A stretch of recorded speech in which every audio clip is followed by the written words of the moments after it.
G'day everyone, how you going? 85 here, thanks for stopping by. So we got a little bit of different today.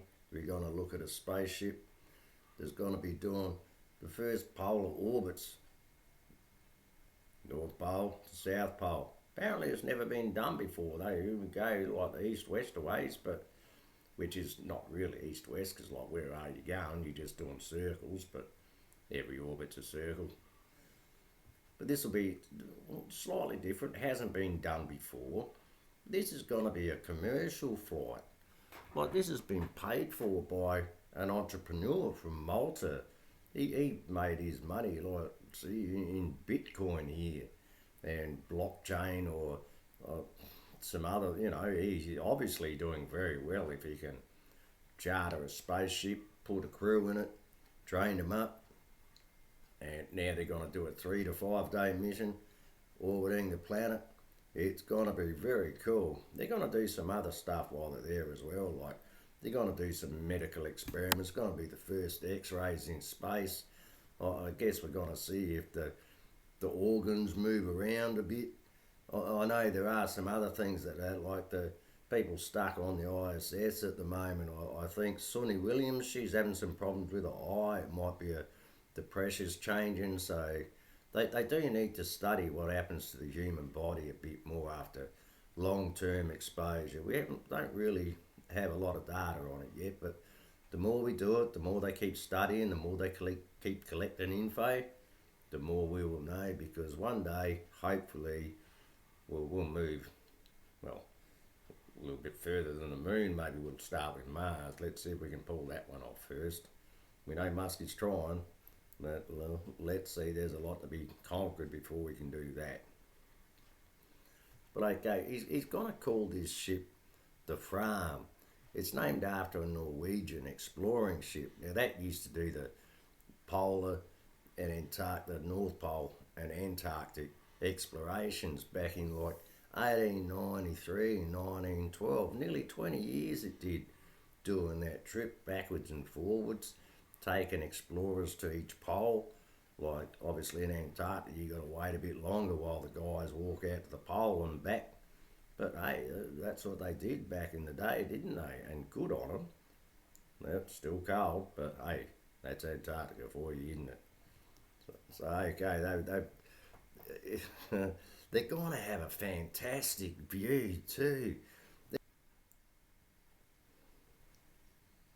Okay, they're in the Fram, and that was a ship built in Norway.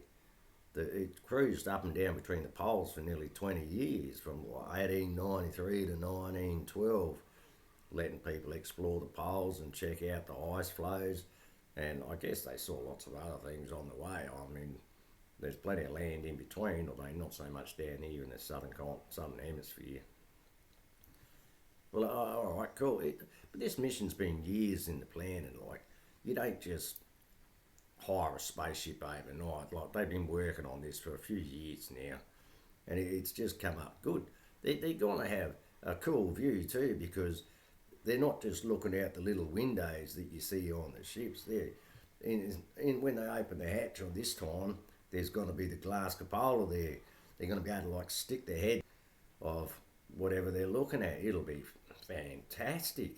And because of the timing, they're going to be able to see Antarctica fully lit from space. Cool. But here's where the coincidence problem with flat Earth will come in. Now you know, because if this goes ahead as it's scheduled and happens in December of 2024, I don't think they've heard about it yet because they probably don't pay too much attention. But they will hear about it, and just because it's happening at this time and this year, they are going to connect it to the final experiment. You know they will. Somehow or other, they're going to do it. It's putting the solar simulator up there. It's, I don't know, cleaning the dome, painting a section on the dome. They're gonna claim something. We don't know what yet. Well, I don't know what. This is only my opinion, of course. I don't know anything really.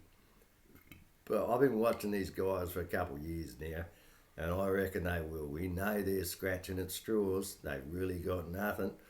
The final experiments really got them in a flap. They're already chewing at each other. And like, I don't know, I think Jaren's going to have to leave that mob. They're never going to accept him back. He's done as far as flat Earth goes now. He might as well make the most of it and just agree the planet's a globe. Like, we know it's a globe. It's not a big ask. In fact, it's harder to think it's flat. Like, you have access to man's accumulated knowledge. If you can get online, you can find out the truth. I don't know how they even imagine it, it's flat. It's the 21st century. Look, you've got these fancy machines. They got man's accumulated knowledge at their fingertips, and they still think the Earth's flat. There is no way. They're just like science deniers. They want to deny everything because it doesn't fit in with their sheepish program or whatever it is. Oh, I don't know. You got to. Everything's bad. It's government. It's wrong. But okay, they're gonna connect it to the final experiment. We'll see how they try and talk themselves out of this one. All right. Thanks for stopping by. Take it easy. We'll see you next time.